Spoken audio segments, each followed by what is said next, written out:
शिवजी और सोने का शिवलिंग। आओ दोस्तों, सुने मेरे महादेव की एक अद्भुत कहानी। भोलापुर गांव में अमन एक चौकीदार था।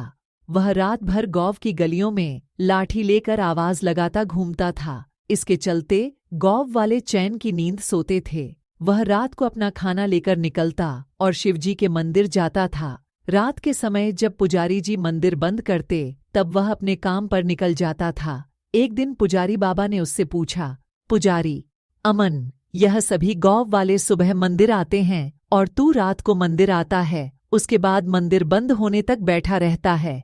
अमन, पंडित जी, जब तक मैं भगवान के दर्शन नहीं कर लेता मैं अपने काम पर नहीं जा सकता। दूसरा, जब तक भगवान बैठे रहते हैं मुझे गांव की चिंता नहीं है। जब ये सो जाते हैं तब मैं गांव की रखवाली करने निकलता हूँ। पुजारी, तुझे इतना विश्वास है शिवजी पर? अमन, हाँ पंडित जी, मेरा विश्वास अटूट है। इसी तरह समय बीत रहा था। एक दिन मंदिर में एक सेठ जी आए और पुजारी जी से बोले, सेठ जी, पंडित जी, मेरे कोई संतान नहीं है। मैं भगवान भोलेनाथ की पूजा करना चाहता हूँ। पंडित जी, सेठ जी की पूजा करवा देते हैं।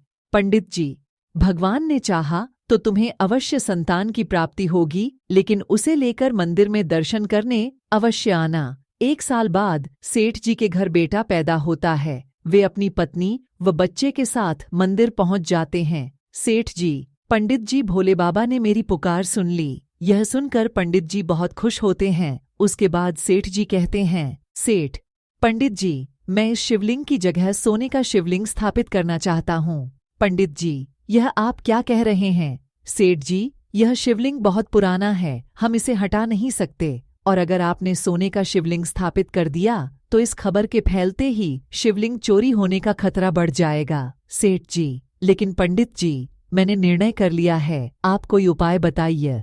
पंडित जी, ठीक है, मैं गांव वालों से सलाह करके आपको बताऊंगा। आप 2 दिन बाद आइए। रात को पंडित जी अमन से बात करते हैं। अमन, पंडित जी, आप चिंता न करें, भोलेनाथ पूरे संसार की रक्षा करते हैं, क्या अपने शिवलिंग की रक्षा नहीं कर पाएंगे? आप एक काम कीजिए, सेठ जी से कहिए इस शिवलिंग को ही सोने से मढ़वा दें, इससे यह शिवलिंग सोने का दिखने पत्थर का है लगेगा और इसे हटाना भी नहीं पड़ेगा। पंडित जी, लेकिन चोरों की नज़र में तो यह सोने का शिवलिंग होगा, उन्हें थोड़ी पता होगा कि यह अमन। आप उसकी चिंता मत कीजिए, सब भोलेनाथ पर छोड़ दीजिए। पंडित जी अगले दिन सेठ जी को सब बता देते हैं। सेठ जी शिवलिंग पर सोना लगाने का काम शुरू करवा देते हैं। 1 महीने में शिवलिंग सोने का दिखने लगता है। एक दिन पंडित जी अमन को बुलाते हैं।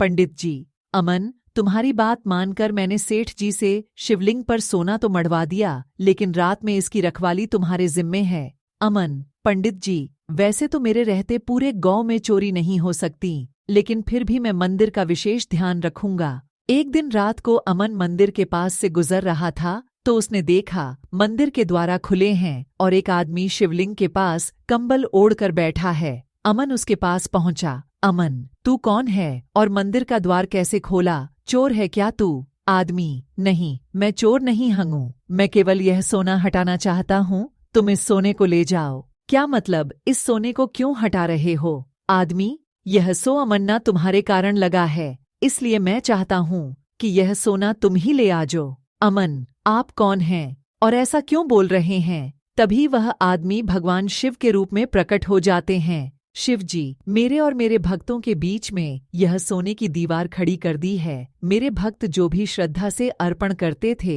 वे इस सोने पर ही रह जाता है, मुझ तक नहीं पहुंच पाता और न मेरे भक्त मेरे दर्शन कर पा रहे हैं। अमन यह सुनकर भगवान के पैरों में गिर जाता है। अमन, प्रभु मुझे माफ कर दीजिए, मैं अज्ञानी समझ नहीं पाया, आप तक जल भी नहीं चढ़ पाया, मैं अभी इस सोने को हटा देता हूँ। यह कहकर अमन उस सोने को हटा देता है। भगवान शिव उसे आशीर्वाद देकर अनंत ध्यान हो जाते हैं। सुबह जब मंदिर खुलता है तो पंडित जी यह सब देखकर अमन से पूछते हैं। अमन उन्हें सारी बात बता देता है। पंडित जी उसी समय सेठ जी को बुलाते हैं। सेठ, भगवान मुझे माफ कर दीजिए, मुझसे बहुत बड़ी भूल हो गई। अपनी जिद के कारण मैंने आपकी पूजा में बाधा डाली। उस दिन से मंदिर में पहले की तरह पूजा होने लगी। सेठ जी ने वह सोना गरीबों में दान कर दिया।